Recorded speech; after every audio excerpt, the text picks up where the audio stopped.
आणि एकनाथ शिंदेचे पक्ष हे अमित शहांच्या मालकीचे पक्ष आहे. विरोधामध्ये एवढं आंदोलन केलं, ईव्हीएम हटाव हे तुमचं नारा होता. मात्र दुसरीकडे सुप्रिया सुळे असं बोलतायत की ईव्हीएम वर मी काही बोलणार नाही, आक्षेप घेणार नाही, कारण का त्याच ईव्हीएम मुळे मी आज 4 वेळा खासदार निवडून आली आहे.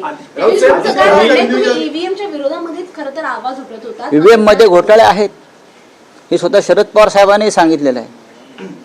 आणि सुरुवातीच्या काही काळात सुप्रिया सुळे सुद्धा ईव्हीएमच्या विरोधामध्ये होतात. सोयीनुसार भूमिका घेता येत नाही आणि बदलता येत नाही. भूमिकेवर ठाम राहायला पाहिजे.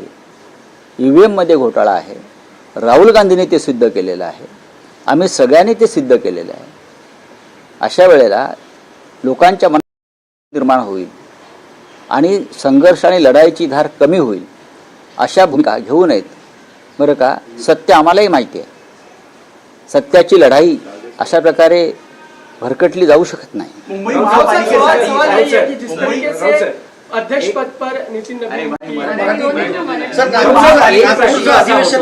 की तुम्ही सतत सांग की मराठी माणसा जागा हो, सावध हो, मराठी माणसासाठी ही शेवटची निवडणूक आहे. तर गेली 25 वर्ष ज्यांची महापालिकेत सत्ता होती आणि जे मराठी अस्मितेचं राजकारण करतात, तर त्यांच्यासाठी हे अपयश नाहीये का? नाही. की जर मराठी वोट सांगितलं जात असेल नाही. बघा, हिंदू हृदय सम्राट बाळासाहेब ठाकरे यांच्या काळापासून मुंबईवर आक्रमण होत आहेत आणि प्रत्येक वेळेला प्रत्येक अशा निवडणुकीमध्ये मराठी माणसाला आम्ही सावध करतो. मुंबई तोडण्याचा कारस्थान आजचं नाही आहे, गेल्या 70 वर्षापासून आहे. आणि त्या प्रत्येक वेळेला प्रत्येक निवडणुकीमध्ये आम्हाला मराठी माणसाला जागं करावं लागतं. हे सत्य आहे आणि त्यात चुकीचं असं काही नाही.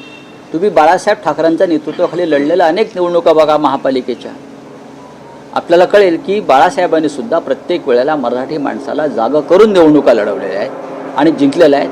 त्याच्यामुळे आम्ही जे म्हणतो आहोत किंवा राजसाहेब ठाकरे म्हणतात किंवा माननीय उद्धव ठाकरे साहेब म्हणतात मराठी माणसासंदर्भात, त्यात चुकीचं काही नाही. मराठी माणसाला भारतीय जनता पक्ष आणि मिंध्याने जे गुंगीचं औषध दिलं मधल्या काळामध्ये, त्या गुंगीतून त्याला बाहेर काढावं लागलं. नाही, पण मुख्यमंत्री असं म्हणतात, मुख्यमंत्री सूर्य असेपर्यंत मुंबईला महाराष्ट्रापासून तोडलं जाणार नाही. काही पक्ष हे या मुद्द्यावर भावनिक राजकारण करतात. बघा, सूर्यचंद्र तुमच्या भाजपाचे नोकर नाहीये. सूर्यचंद्र तुमच्या भाजपचे नोकर नाहीत. सूर्यचंद्र आहेत ते राहतील. जब तक सूरज चांद रहेगा या घोषणा आम्ही पण देतो. पण सूर्यचंद्र तुमच्या मालकीचे नाहीत. जरी तुमचा देश मालकीचा तुम्ही लोकशाही मालकीची केली असली तरी सूर्यचंद्र स्वतंत्र आहे आणि सूर्यचंद्राचा आशीर्वाद मुंबईतल्या मराठी माणसाला आहे. आणि म्हणून ही मुंबई महाराष्ट्रात राहिली.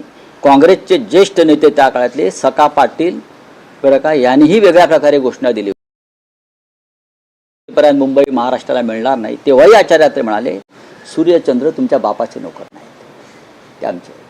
तेव्हा या घोषणा देवेंद्रजींनी देऊ नये.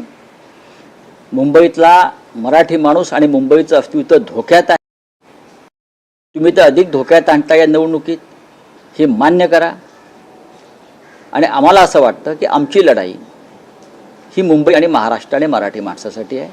त्याच्यामध्ये कोणी खो घालण्याचा प्रयत्न करा. आज शिवसेनेचा मेळावा आहे, आदित्य ठाकरे संबोधित करणार आहेत, महत्वाच्या पत्रकार परिषदा आदित्य ठाकरे घेतात. एक नवं नेतृत्व उदयाला येत, चांगली गोष्ट आहे, स्वागत आहे. बाबा, त्याच्यावरती माननीय उद्धव ठाकरे साहेब बोलतील. आज आदित्यजींचा एक मेळावा आहे आणि तो महानगरपालिका निवडणुकी संदर्भात मार्गदर्शनपर मेळावा आहे.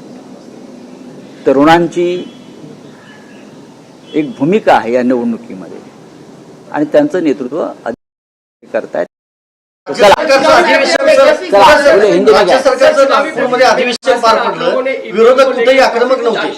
आपने ईवीएम को लेकर काफी आक्षेप दर्ज किए थे. ऐसे में वो सुप्रिया सुळे सदन में ये कहें कि ईवीएम को लेकर उनको कोई नाराजगी नहीं है, कोई ऐतराज नहीं है, 4 बार वो चुनकर आई हैं, तो कहीं ना कहीं संभ्रम. 4 बार जो चुनकर आई है उसमें सभी लोगों का सहभाग है, हम सब उसमें शामिल हैं.